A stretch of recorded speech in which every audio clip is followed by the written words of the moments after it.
জালালাবাদের পাহাড়েতে রক্তে লিখেছি কত নাম। চট্টগ্রাম, বীর চট্টগ্রাম। 1857 সালে সিপাহী বিদ্রোহের সূচনা লগ্নে চট্টগ্রামের 34 নম্বর রেজিমেন্টের সিপাহীরা পরাভূত করেছিল ইংরেজ বাহিনীকে।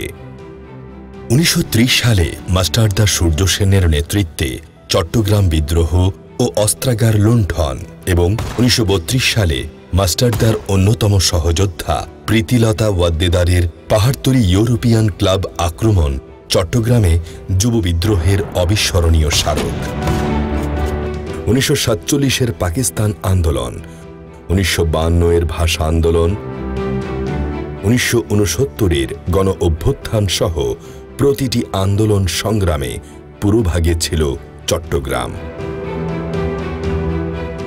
1971-এর 25 মার্চ রাতে চট্টগ্রাম সেনানিবাসে ঘুমন্ত ইস্ট বেঙ্গল রেজিমেন্টের বাঙালি সেনাদের উপর পাকিস্তানি বাহিনীর অতর্কিত আক্রমণও প্রতিহত করেছিল এ মাটির মানুষ। চট্টগ্রামের কালুরঘাট বেতার কেন্দ্র থেকেই স্বাধীনতার বার্তা ছড়িয়ে দিয়েছিলেন তৎকালীন মেজর জিয়াউর রহমান। ইতিহাসের সেই ধারাবাহিকতায় 2024 সালে বৈষম্য বিরোধী ছাত্র আন্দোলনে গর্জে উঠেছিল বীর চট্টলা। মধ্য জুলাইয়ের একটু আগে থেকেই মূলত চট্টগ্রামে কোটা বিরোধী আন্দোলনের সূত্রপাত ধরে এক পর্যায়ে সাধারণ ছাত্রসহ বাংলাদেশের চট্টগ্রাম বন্দরনগরী চট্টগ্রামের বিভিন্ন স্তরের মানুষজন এটাতে সক্রিয়ভাবে পার্টিসিপেট করতে শুরু করে। জুলাই আগস্ট বিপ্লবে চট্টগ্রামে 10 থেকে 12 জন আমাদের শাহাদত বরণ করেছেন।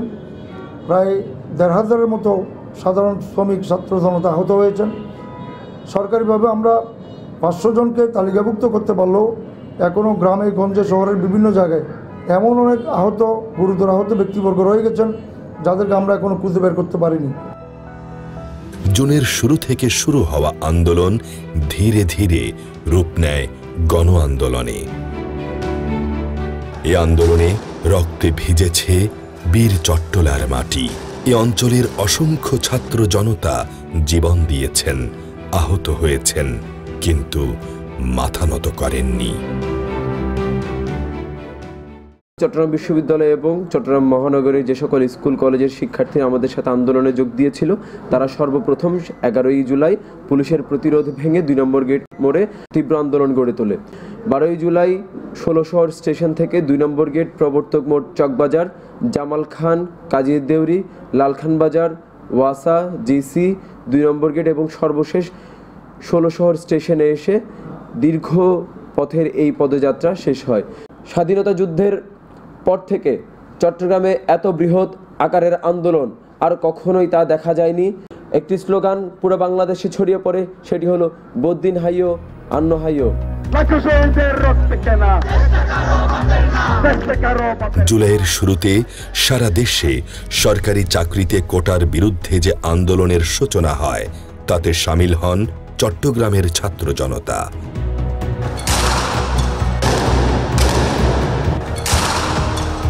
পুলিশি ধরপাকড় ও নির্বিচারে গুলি উপেক্ষা করে অগ্নিগর্ভ চট্টগ্রামে প্রথমেই প্রাণ হারান চট্টগ্রাম কলেজের সম্মান শ্রেণীর ছাত্র ওয়াসিম আকরাম। কক্সবাজারের পেকুয়া উপজেলার দক্ষিণ মেহেরনামা এলাকার বাসিন্দা ওয়াসিম 16 জুলাই চট্টগ্রাম নগরের মুরাদপুরে কর্মসূচিতে অংশ নিয়ে গুলিবিদ্ধ হয়ে নিহত হন। মৃত্যুর প্রায় 2.5 মাস পর জাতীয় বিশ্ববিদ্যালয় ঘোষিত ফলাফল থেকে জানা যায়, অনার্সে ফার্স্ট ক্লাস পেয়েও নিজের সাফল্য দেখে যেতে পারেননি ওয়াসিম। বীর চট্টলার যে ছাত্র জনতা, সাধারণ জনগণ আমাদেরকে বিভিন্নভাবে সাহায্য সহযোগিতা করেছেন। আমাদেরকে পানি, নাস্তা, যেদিকে যা পেরেছেন আমাদের যে জনতা আমাদেরকে সমর্থন দিয়ে আমাদের আন্দোলনকে গতি বাড়িয়ে দেওয়ার জন্য আমাদের ছাত্রদের পাশে দাঁড়িয়েছিলেন।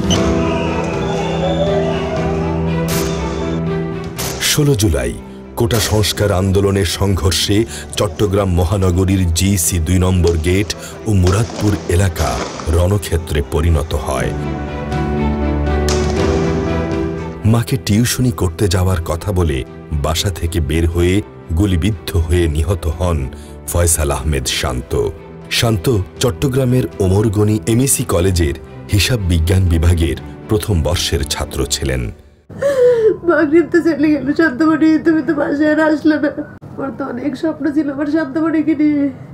আমার শান্তমণি বাইরে যাবে স্টুডেন্ট বিষয়ে, লেখাপড়া শিখে অনেক বড় অ্যাওয়ার্ড নিয়ে আসবে শান্তমণি। আমি সেরা মা হবো। আল্লাহ আমাকে এত সেরা মা করলে ভাবে।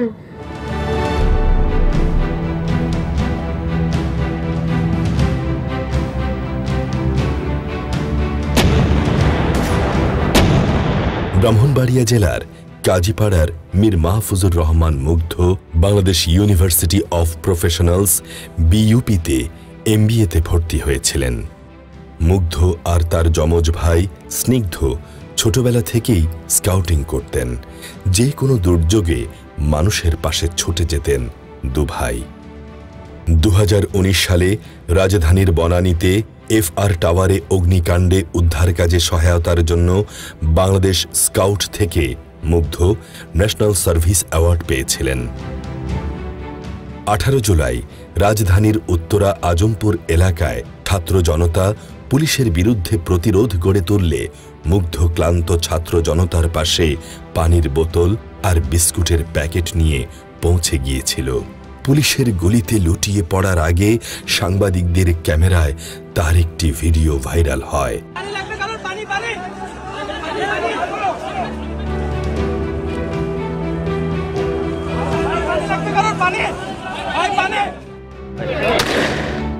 18 জুলাই চট্টগ্রামের বদ্দারহাটে কোটা আন্দোলনকারীদের সঙ্গে পুলিশ ছাত্রলীগ যুবলীগের সংঘর্ষের এক পর্যায়ে গুলিতে আহত হন চট্টগ্রাম বিশ্ববিদ্যালয়ের ইতিহাস বিভাগের 3য় বর্ষের শিক্ষার্থী হৃদয়চন্দ্র তাড়ুয়া। 4 দিন আইসিইউতে থাকার পর ঢাকা মেডিকেল কলেজ হাসপাতালে তার মৃত্যু হয়। হৃদয় পটুয়াখালী জেলার মির্জাগঞ্জ উপজেলায় রতনচন্দ্র তরুয়া ও অর্থনা রানী দম্পতির ছেলে। হৃদয়ের বাবা একজন কাঠ মিস্ত্রি, মা বাড়িতে বাড়িতে কাজ করে জমানো টাকা ছেলের জন্য পাঠাতেন। ছেলে একদিন বড় হবে, কিন্তু একটি বুলেটে তাদের সব স্বপ্ন শেষ হয়ে যায়। আমার সন্তানকে যেই মেরেছে, আমার শুধু আমার সন্তান বলতে না, এই বাংলায় যত সন্তান জীবন দিয়েছে, আমি চাই তাদের জন্য সবাই সুষ্ঠু বিচারটা পাই। যত মায়েরা এরকম সন্তান হারাইছে, হ্যাঁ দেখে জানো এখন সরকার খেয়াল রাখে। আগস্টের প্রথম দিন থেকে নগরীর প্রতিটি সভা সমাবেশে লাখো মানুষের ঢল নামে। নিউ মার্কেট চত্বরে ইতিহাসের নজিরবিহীন বিশাল সমাবেশ করে বৈষম্য বিরোধী ছাত্র জনতা। 3 ও 4 আগস্ট চট্টগ্রাম ছিল আন্দোলনকারীদের দখলে। ফেনীর ফুলগাজীর শ্রাবণ শুরু থেকেই আন্দোলনে যুক্ত ছিলেন। মা বাধা দিলে শ্রাবণ বলতেন, আন্দোলনে গিয়ে মারা গেলে আমি শহীদ হব। 4 আগস্ট ফেনীর মহিপালে ছাত্র জনতার সমাবেশে গুলিবিদ্ধ হয়ে শহীদ হন ইশতিয়াক আহমেদ শ্রাবণ। ও খুব উত্তেজিত হয়ে গেছিল তখন, বিশেষ করে যেদিন মুগ্ধ মারা গেছে এরপর থেকে ভীষণ অস্থির ছিল, খুব সাহসী ছিল, অসম্ভব সাহসী। পাড়ারও যাইতো পাড়ার অনেকগুলা ছেলেরা একসাথে সঙ্গে নিয়ে যাইতো। বলে যে আমাকে একটা তোমার লাল ওড়না দাও। এবার ওড়নাটা পেঁচাই, নামতে নামতে দোয়া দরুদ পড়তেছে, আম্মু তুমি টেনশন করি না, আমি 2 ঘন্টা পরে ঠিক বাসায় চলে আসবো। এবার বলে যে তোমরা যে কেন এমন, আল্লাহ আম্মু কত রক্ত ফুরা ঢাকা লাল হয়ে গেছে, কিভাবে বসে থাকা যায়। এটাই আমার সাথে শেষ কথা। গত 17 জুলাই সে প্রথম গুলি খায় বুকে, মাথায়, রড খায়। অসুস্থ অবস্থায় সে প্রতিদিনই আন্দোলনে যায়। গত 14 আগস্ট ফেনী মহিপালে ফ্লাইওভারের নিচে আওয়ামী লীগের সন্ত্রাসীরা অতর্কিতভাবে গুলি ছুড়ে দিয়ে 6টা গুলি বুকে পিঠে আঘাত করে। 4 আগস্ট ফেনীর দাগন ভূঁইয়ার সরওয়ার জাহান মাসুদও বৈষম্য বিরোধী আন্দোলনে গিয়ে শহীদ হয়েছিলেন। অথচ মাসুদের জীবনের লক্ষ্য ছিল সবার সুখে হাসবো আমি, কাঁদব সবার দুঃখে। ও আন্দোলনে ছিল। 2টার পর হইব সবাই এদিকে সবাই এখান থেকে সিনজ একটা গেছে, সবাই দৌড়াদৌড়ি করতেছে, মাসুদ গুলি খেয়েছে। দেখি যে আপনার বুকে 2টা আর হাতে একটা গুলি খেয়েছে, হাতেরটা একদম বাইরে গেছে, এখান থেকে ঢুকে এখান থেকে বাইরে গেছে, আর বুকের গুলো ভিতরেই ছিল। 5 মিনিট পর আপনার ডিসিশন নিলাম যে আপনার এই ঢাকামুইয়া স্বাস্থ্য কমপ্লেক্সে নিব। তো ওখানে নিছি, নেওয়ার পর ওরা মৃত ঘোষণা করছে। ফেনী সরকারি কলেজের শিক্ষার্থী ওয়াকিল আহমেদ শিহাব পড়াশোনার পাশাপাশি মোবাইল সার্ভিসিং এর কাজ শিখেছিলেন। স্বপ্ন ছিল বিদেশে গিয়ে কর্মসংস্থানের মাধ্যমে পরিবারের দায়িত্ব কাঁধে নেবেন, কিন্তু 4 আগস্ট মহিপালে গুলিবিদ্ধ শিহাবের স্বপ্ন আর সফল হয়নি। প্রথম গুলিটা ভাইয়ের ফিটে করার পরে ভাইয়ের বন্ধুকে কল দিছিল যে আমি গুলি খাইছি, তুই আমাকে আসি নিয়ে যা। তখন ভাইয়ের বন্ধুও গুলি খাইছিল। এরপরে কিছু আন্দোলনকারী ভাইয়াকে পাসপোর্ট অফিসের ওই দিক দিয়ে নিয়ে যায়। এরপরে ভাইয়া ওইখানে ওদের হাত থেকে পড়ে যায়, আবার নিয়ে যায়, তখন পথে মারা যায়। 1টার পরে আমি ঘটনাটা শুনি যে শিহাব গুলি খাইছে। আমার 2টা মাত্র ছেলে, বড় ছেলে শিহাব। বিমান প্রকৌশলী হওয়ার স্বপ্ন ছিল ওমর বিন আফসারের। স্বপ্ন পূরণের কাছাকাছি পৌঁছেও গিয়েছিলেন, কিন্তু ঘাতক বুলেট তারও সব স্বপ্ন তছনছ করে দিল। 18 জুলাই পুলিশের টিয়ার গ্যাস ও রাবার বুলেটের আঘাত পেয়ে হাসপাতালে ভর্তি হয়েছিলেন, কিন্তু বুলেটের সে ক্ষত শুকাতে না শুকাতেই আবারও রাজপথে নেমে আসেন। 5 আগস্ট স্বৈরাচার সরকারের পতনের পর ঢাকার উত্তরায় আনন্দ মিছিল শেষে বাসায় ফেরার পথে পুলিশের গুলিতে নিহত হন ওমর। একদম শেষের দিন বিজয় মিছিল যখন 3টার দিকে আমাকে ফোন করতেছে, আম্মু শেখ হাসিনা তো পালাইছে, শুনছো? বলছি না আব্বু, শুনি নাই। তো বলছে হ্যাঁ পালাইছে। তা বলছি তুমি কোথায় আব্বু? বলতেছে বিজয় মিছিলে আমরা মিষ্টি খাচ্ছি। 3:45-এর দিকে হঠাৎ করে আমার মেয়ে আমাকে ডেকে বলছে, আম্মু ওমরের কাছে তাড়াতাড়ি ফোন করে দেখো, উত্তরায় ঝামেলা হচ্ছে, উত্তরায় থাকতো।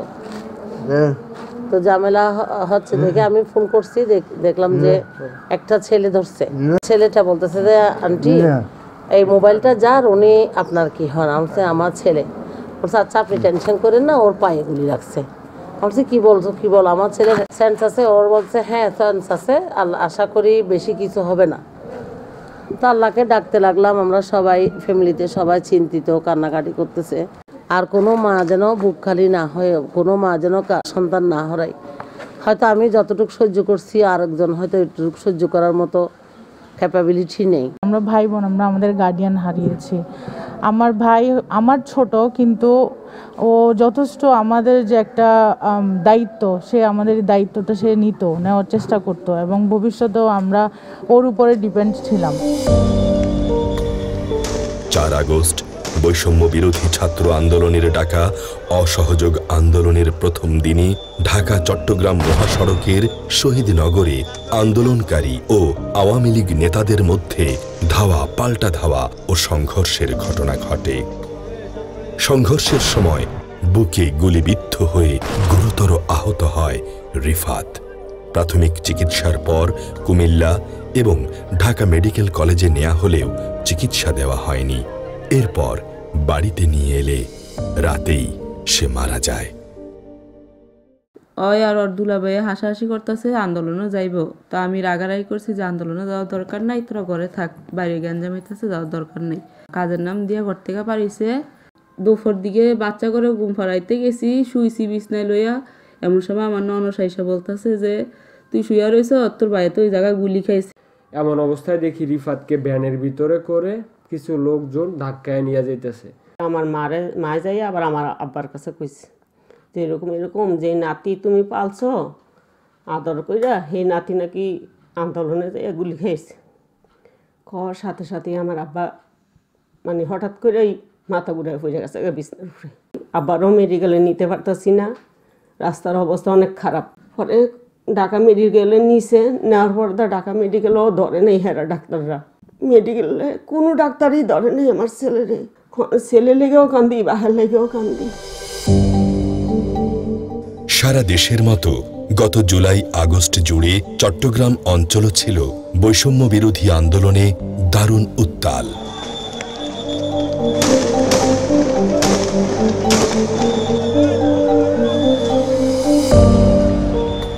বিভিন্ন শ্রেণী পেশার মানুষের স্বতঃস্ফূর্ত অংশগ্রহণ ও আত্মদান এ আন্দোলনের বিজয়কে ত্বরান্বিত করেছে, কিন্তু এখনো ঝরছে স্বজনদের অশ্রুজল। মিল ছেলে যায় না, আমার ছেলে ওনার বাসার সামনে পিছনে বিশ্ব রোড জাকির মোহাম্মদপুরের ওইখানে মাঠে সামনে বাসায় মাঠে খেলতে গেছে, খেলতে যায় গুলির আওয়াজ শুনি, উনি ওইখানে গুলি দেখতে গেছে, ওইখানে গুলি যাইতে দেরি আর আমার বাবার গুলি মারতে দেরি নেই। আমার ছেলে চাকরি করতো ফার্নিচারের নকশা মিস্ত্রি, বাড্ডা উত্তর বাড্ডা চাকরি করতো। 19 জুলাই শুক্রবার দিন 10টার দিকে আন্দোলনও গেছে। রবিবারে আমরা খবর পাই পারভেজ নিখোঁজ, এরপর পরে নিউজ পেলাম হ্যাঁ গুলি খাইছে। আমার ছেলে ঈদের 3 দিন আগে আইব, অনেকে আইব, আমার ছেলে কেটে দিব। আমার ভাইয়ের আমরা অনেক ভালোবাসতাম, আমার ভাইয়ের বন্ধুর মতো সব কথা শেয়ার করতো। আমার একটা মাত্র ভাই, ঈদের সময় আইলে ভাই জামাই খাইতো না, তবে আমার ভাই কিছু খাইতো না।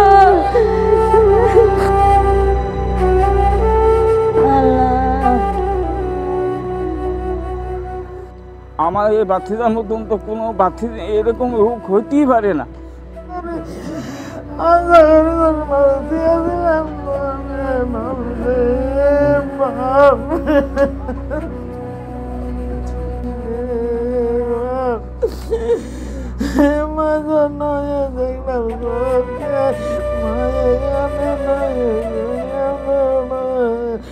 আমার ছেলে বদর গুলি হয় মারা গেছে। আমি অনেক কষ্ট করে আমার ছেলের লেখাপড়া করাইছি, আমার ছেলে একটা বিয়ে করছে, ছেলে মাইয়া হয় নাই। যারা টাকা পয়সা দেয় তারা সব পিছু দিয়েছে, বহু রয়ে দেয়, মা বাপ কিছু না সরকারের কাছে। আমরা এত কষ্ট করতেছি, এই যে বাপ বুড়ো মানুষ, আমি বাসা বাড়ি কাজ করি, ঘর ভাড়াও দিতে পারছি না, ওকে একটা ওষুধ আনিয়ে খাওয়াইতে পারছি না। আমার ছেলে অনেক কষ্ট করে আমি ওদেরকে মানুষ করেছি, আমি তার ঋণ করে আমি অনেক কষ্ট করে মানুষ করেছি। আমি ওই কথা কিভাবে বলবো? আমি দেখছি আমার বাবার আমার ভাই এখানে কাঁদে, আমার ছেলে লম্বা, ভাই খাটো, আমার ছেলেকে চাঁদ করে নিয়ে আসছে, আনি আমার বাবার ভাই শুয়ে থুইছি। এই শেষ দেখে আমি আমার ছেলে একটা মানুষ এভাবে অত্যাচার করে না। কিন্তু আমার ছেলে পড়ে রয়েছে, তার সব রক্ত সব যাইতেছে, স্রোত রক্ত এগুলো সব রক্ততে ভরা। আমার স্বামী সিএনজি চালক ছিল, সিএনজি চালাইতে গেছে, 4টা বা 5টা নাগালে ওই সময় আমার কাছে ফোন গেছে যে সুলতান গুলি খাইছে। তো আম্মু কান্নাকাটি করতেছিল, তো আমি আমার ফোনটা নিছি, নেওয়ার পর আমার বড় জেঠারে ফোন দিছি, কাকারে ফোন দিছি, ভাইয়ের ফোন দিয়া জানাইছি যে এরকম এরকম আমাদের বাড়িতে একটু নানি বাড়িতে দূরে, আমিও নানি বাড়িতে ছিলাম, তো গরিপুর গুলি খেয়েছে যেহেতু, তো আমরা তারা আসতে পারি না তাড়াতাড়ি, তো এই জন্য আমরা কাকাকে বলছি, যারা ফোন দিয়ে বলছি যে আপনারা তাড়াতাড়ি যান, গিয়ে আব্বুর খোঁজখবর নেন। আমরা ফোন দিছি, ফোন দেওয়ার পর আবার খবর পাইছি যে আব্বু মারা গেছে, তো আমাদেরকে বললো যে তোমার চলে আসো, সোলাকান্দিতে চলে আসো। আমার ছেলে রাসেল বাকাউল, সে সানারপাড় থাকতো, থাই গ্লাসের কন্ট্রাক্টর ছিল। সে 5 আগস্ট ছাত্রবাড়ির ইয়াতে পুলিশের গুলিতে সে মৃত্যু বরণ করছে। এই বাড়িতে আইনা বাড়ি গোরস্থানে তার দাফন কাফন করা হয়েছে। এই 17 বছর তাদের জুলুমের অত্যাচার মানে ঠোরাগার মানুষ নিচ্ছে মানে হয়ে গেছে, অতিষ্ঠ হয়ে গেছে। আমাদের যে বাবার মেইন হত্যাকারী তাদের আমরা পাশে নিশ্চিত চাইতেছি, এটাই আমাদের পরিবারের একটাই দাবি। আমরা আমার বাবার বিচার চাই, আমার বাবার সরল লোক আছে, কারো কাছে আমার বাবা, আমাদের বাবা, যার বাবা নেই সে বুঝে, আমাদের একটা বট গাছ, আমার বাবা, আমাদের বাবা আছে কিন্তু আমাদের বাবা, আমাদের কোনোদিনও খানার কষ্ট দেয় নাই আমার বাবা। আমার জামাই কি যন্ত্রণা করে মরছে আমি দেই নাই, দুই চোখে কি কইবে ও দেই নাই, আমার লাগে দুইটা কথা কইয়া বলতে পারে নাই, একদিন কইলেও বলতে পারে নাই, আমি দেই নাই।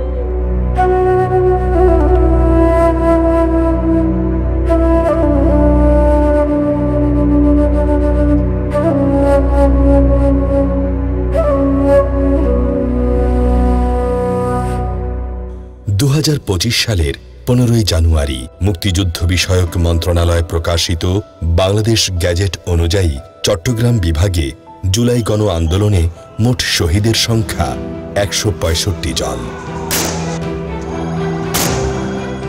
আমার ছেলে যখন স্কুলে পড়ে, আমার ছেলে বয়স আছে, ওইটা চিন্তা করে আমি আন্দোলনে যোগ দিয়েছিলাম। আমি একদম কাছে ছিলাম, মিছিল অন্ধকার ছিল, আমি দেখি নেই। আমি গুলি খাইয়া কীভাবে গুলি খাইছি, কোন জায়গায় শুয়ে আছি আমি নিজে উঠছিলাম। আমি 4 আগস্ট ফেনী মহিপালে আপনি শরিক হই, সেখানে 9টা বাজায়। 9টা থেকে আমরা আশা করি আন্দোলনটা শুরু করি। আমাদের তো হাতে কিছু নেই, ওরা তো শুধু গুলি বর্ষণ করতে থাকে আর কি। সেখানে আমার পায়ে, বাম পায়ে 9টা গুলি এই পায়ে লাগছে, যেগুলোর কারণে এখন ফুট ড্রপে গেছে। আর এদিকে বাম পাশে একটি গুলি লাগে। 5 আগস্ট আসে মহাবিজয়। লাখো মানুষ ঘর থেকে বেরিয়ে আসে রাস্তায়। নারী, পুরুষ, শিশু থেকে শুরু করে সব শ্রেণী পেশার মানুষ এক কাতারে সামিল হন। বিজয়ের উল্লাসে আনন্দ স্রোতে ভাসে চট্টগ্রামের বিপ্লবী জনতা। পৃথিবীর ইতিহাসে নজিরবিহীন এক অভ্যুত্থানে আধিপত্যবাদী মাফিয়া শাসকের অবসান হয়।